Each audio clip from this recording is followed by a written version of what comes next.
Hello बच्चों। यहां लिखा है steel ball of mass 0.5 kg is fasten to a cord 20 centimetre long fixed at the far end released when cord is in horizontal. Clear है? मतलब ये कुछ ऐसा डायग्राम बनेगा कि यहां कहीं पे ये बॉल है।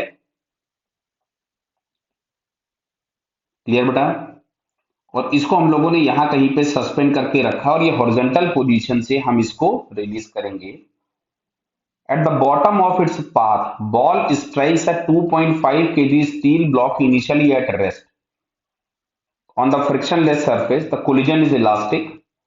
The speed of the block just after collision will be clear है। देखो, यानी हम लोगों के पास ये जो बॉल है वो यहां कहीं पहुंच जाएगी फाइनली, और इसके पास एक वेलोसिटी आ जाएगी पहले कुछ v नॉट, और अब ये यहां पर फ्लोर पे रखे हुए एक ब्लॉक के साथ कोलाइड करेगी। ये ब्लॉक है आपके पास जिसका मास दिया गया है 2.5 kg और इसका खुद का मास दिया है 0.5 kg। क्लियर है? तो चलिए सबसे पहले हम वी नॉट निकाल लें। तो बाय द कंजर्वेशन ऑफ एनर्जी अगर हम लोग लिखें तो M G H is equals to हमारे पास आ जाएगा half M V naught square.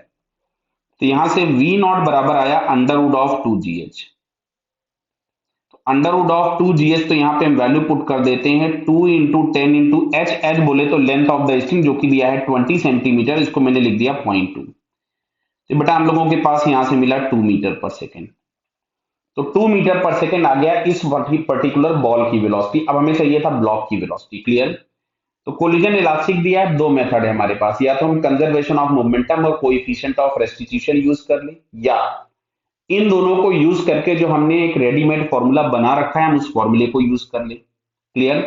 तो फॉर्मूला हम लोगों के पास क्या है, अभी इसको हम लोग लिख रहे हैं कुछ m1 और इसको लिख रहे हैं हम लोग m2, और तुमसे स्पीड ऑफ द ब्लॉक पूछा गया है, मतलब हम लोग m2 में इंटरेस्टेड हैं फिलहाल इस क्वेश्चन में, तो हम m2 के लिए बात करेंगे। तो यहाँ पे सबसे पहले मैंने लिखा है m1 is equals to 0.5 kg। Clear बेटा? m2 is equals to 2.5 kg। Clear?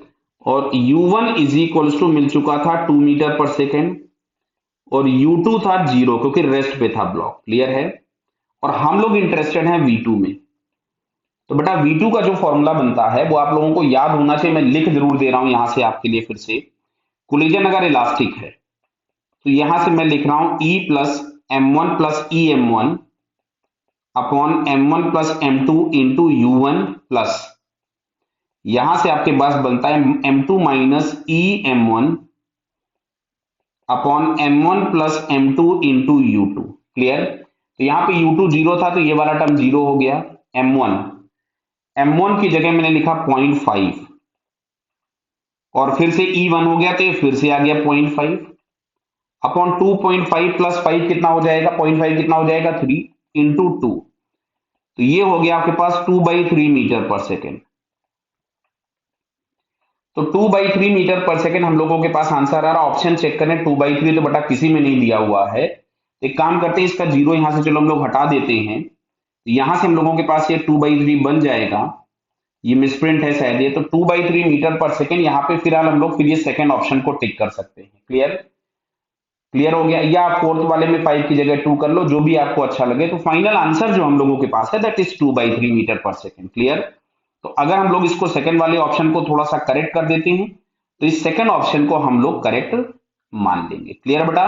Okay, all the best.